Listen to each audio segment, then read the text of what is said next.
Assalamualaikum warahmatullahi wabarakatuh. Bismillahirrahmanirrahim. Alhamdulillahirrabbilalamin. Wabihi nasta'in wa ala umuri dunya wadin. Wassalatu wassalamu ala asrofil anbiya'i wal mursalin wa ala alihi wa sahbihi ajma'in, amma ba'du.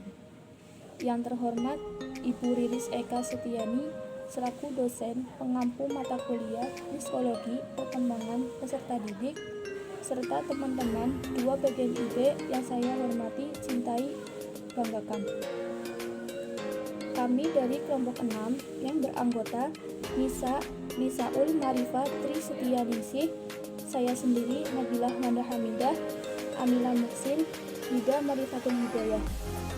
Di sini saya akan mempresentasikan tentang aspek perkembangan kognitif dan seni pada anak. Materi aspek perkembangan kognitif dan seni pada anak. Yang pertama, yaitu tentang pengertian perkembangan kognitif pada anak. Yang kedua, pendukung perkembangan seni pada anak usia dini. Dan yang ketiga, faktor-faktor yang mempengaruhi perkembangan kognitif pada anak. Pengertian perkembangan kognitif pada anak. Menurut Santrop pada tahun 1956, dalam bukunya Relevan Studi, perkembangan merupakan bagian dari perubahan yang dimulai dari masa konsepsi dan berlanjut sepanjang rentang kehidupannya. F.G. Monks menambahkan pengertian perkembangan merujuk pada proses menunjukkan kesempurnaan yang tidak dapat diulang kembali berdasarkan pertumbuhan, pematangan, dan belajar. Dalam kacamata psikologi, perkembangan dapat diartikan sebagai proses perubahan kuantitatif dan kualitatif individu dalam rentang kehidupannya, mulai dari masa konsepsi, bayi, kanak-kanak, masa remaja, sampai dengan dewasa. Kognisi atau kognitif berasal dari kata cognition yang memiliki padanan kata knowing atau mengetahui. Neisser Stella Morgan mendefinisikan kognisi sebagai proses berpikir di mana informasi dari panca indera ditransformasi, diredukasi, dielaborasi, diperbaiki, dan digunakan. Kemampuan kognitif adalah suatu kemampuan yang dimiliki individu di mana kemampuan ini berkaitan dengan segala bentuk kegiatan mental atau otak. Dengan kata lain, ketika individu melakukan suatu aktivitas yang menggunakan daya otaknya, maka aktivitas tersebut akan memerlukan kemampuan kognitif.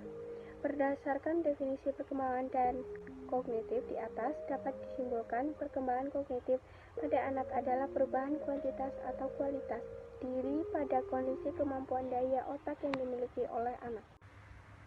Pengertian perkembangan seni pada anak. Pengembangan seni pada anak usia dini adalah salah satu proses pencapaian anak dalam bidang seni berpatokan standar tingkat pencapaian perkembangan anak. Menurut Setiawan, bahwa pendidikan seni juga berperan sangat penting dalam memberikan rangsangan pada bagian otak sebelah kanan atau belahan otak. Dengan pembelajaran seni juga dapat membuktikan bahwa seni dapat meningkatkan dan menambah wawasan anak, juga kepandaian anak dalam berekspresi. Pendukung perkembangan seni pada anak usia dini. Aspek eksplorasi. Kemampuan berekspresi dapat dilakukan dengan memberikan kesempatan pada anak untuk melakukan beberapa hal seperti melihat lingkungan, menggambar objek tertentu, mengatur tinggi atau rendah, lambat, keras atau pelan pada vokal, pembicaraan atau lagu. Ekspresi. Kemampuan berekspresi dapat dilakukan dengan memberikan kesempatan pada anak untuk melakukan hal-hal seperti berekspresi pikiran dan perasaan melalui kegiatan menggambar, bernyanyi lagu sederhana, dan mengekspresi jenis gerak tubuh dalam ekspresi dengan drama. Apresiasi. Kemampuan ekspresi dapat anak usia dini harus dikembangkan dengan tujuan agar anak dapat menilai dan menghargai pengalaman berkesenian dan karya seni. Faktor-faktor yang mempengaruhi perkembangan kognitif pada anak. Yang pertama, faktor hereditas atau keturunan.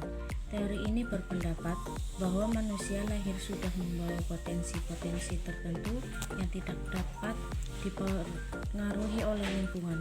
Yang kedua, faktor lingkungan. Teori ini berpendapat bahwa manusia dilahirkan dalam keadaan suci seperti kertas putih yang masih bersih, belum ada tulisan atau noda sedikit pun. Yang ketiga, faktor kematangan. Tiap organ, fisik maupun psikis, dapat dikatakan matang jika telah mencapai kesanggupan menjalankan fungsinya masing-masing. Kematangan berhubungan erat dengan usia kronologis atau usia kalender. Yang keempat, faktor pembentukan. Pembentukan ialah segala keadaan di luar diri seseorang yang mempengaruhi perkembangan inteligensi. Yang kelima, faktor minat dan bakat. Minat mengarahkan perbuatan kepada suatu tujuan dan merupakan dorongan untuk berbuat lebih giat dan lebih baik lagi. Adapun bakat diartikan sebagai kemampuan bahwa sebagai potensi yang masih perlu dikembangkan dan dilatih agar dapat terwujud. Yang keenam, faktor kebebasan. Kebebasan yaitu keleluasan manusia untuk berpikir divergen atau penyebaran, yang berarti bahwa manusia dapat memilih metode tertentu dalam memecahkan masalah. Sekian dari kelompok kami, kurang lebihnya mohon maaf. Wassalamualaikum warahmatullahi wabarakatuh.